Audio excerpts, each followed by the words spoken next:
大家好.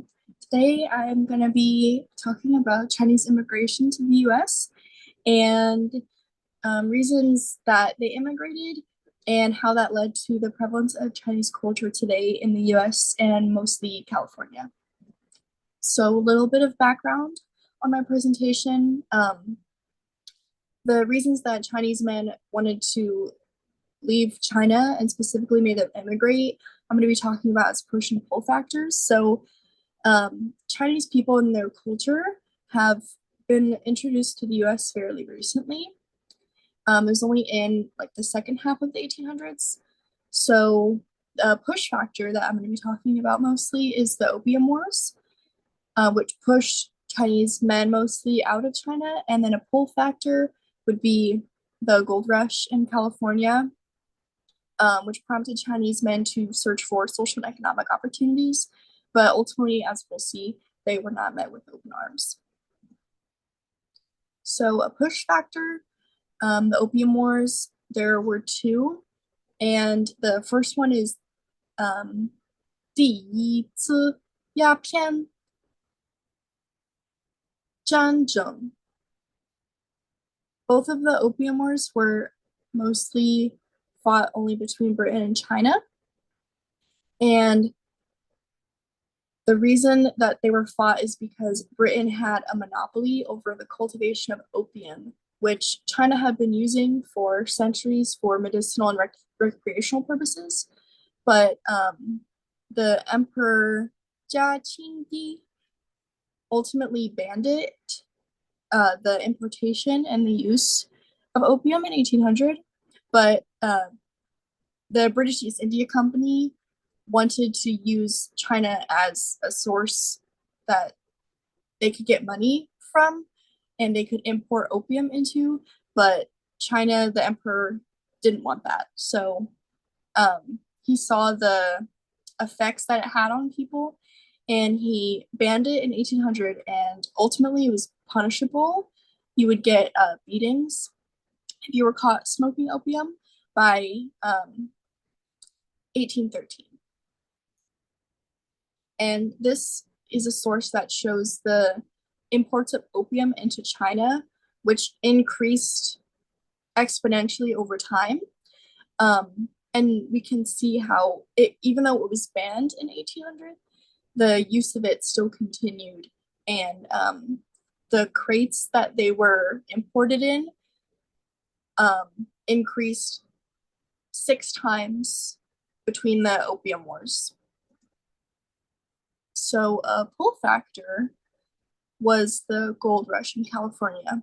And the California gold rush was basically how these miners found precious metal, and the word spread and it encouraged floods of immigrants to immigrate to California because it basically promised economic opportunities if they were to find gold. So Chinese workers specifically immigrated to California because of the gold rush. And the Chinese men that came to California also worked in the railroad industry at a very low wage. But they were still making more money than they would have in China, which kept them in California. So Chinese men first arrived in California around 1850, and as more immigrants came that pushed them out of China from the Opium Wars and pulled them into California from the gold rush, the anti-Chinese sentiment really increased.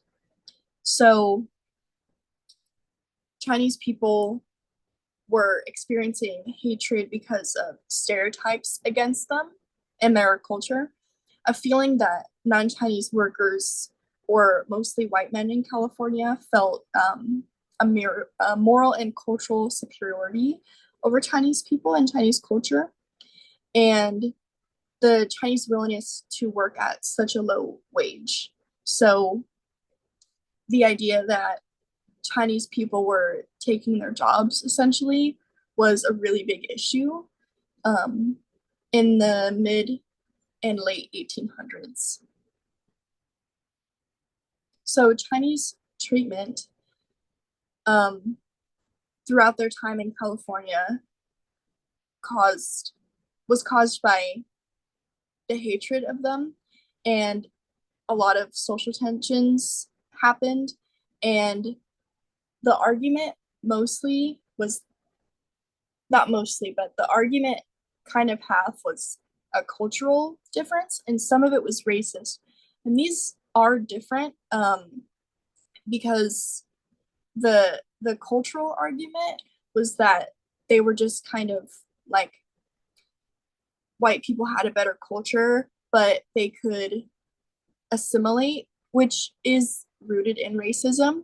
But when it's purely racist, the men that were working that were stereotyping and discriminating against Chinese people did not think that they should be allowed there. And they were the ones perpetuating more the violence against them because they didn't only see them as like inferior, they took that feeling that they were inferior and took it to violence. So one of the biggest targets against Chinese people and was a source of discrimination towards them was their bianzi, which I'll talk about in the next slide if you don't know what that is. So in 1892, President Hayes and Congress passed the Chinese Exclusion Act, and this was the first act to prohibit immigration so widely in the US. So for the act said for the next 10 years that immigration from China to the US had to be stopped. But there was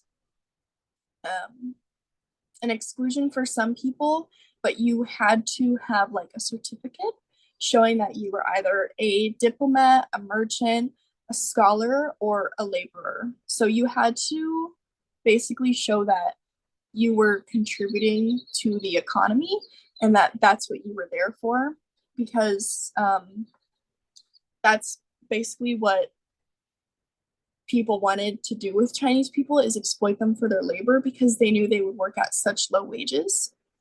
And especially in the railroad industry, they knew they would do that. So they took advantage of that and said, if you want to come to California, you basically have to be used for labor and you have to have a certificate that proves that.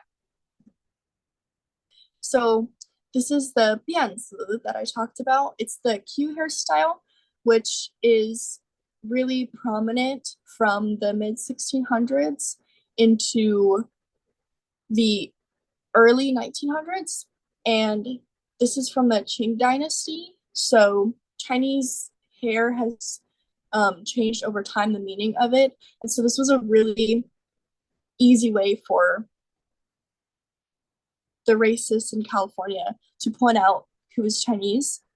So before the Q hairstyle, there was you probably have seen like long hair that men had. They would usually put it in buns, and then this started in the mid 1600s. So this was, like I said, a really easy way for them to point them out. So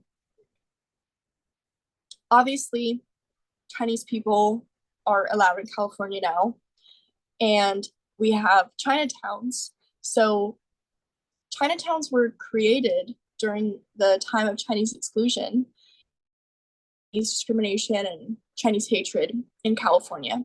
So the first Chinatown was created in San Francisco in 1948, and then in LA by the 1850s, pretty soon after, there was another Chinatown, which most of us has probably been to. And the Chinatowns were created as a way for Chinese community to band together and to escape discrimination and violence that they were experiencing. Although sometimes mobs would go through Chinatowns because it was kind of easy for them if they were all in the same place, but it was also a better way for defense for Chinese people if they were all together. And as you can see in this picture, China towns were very, very different.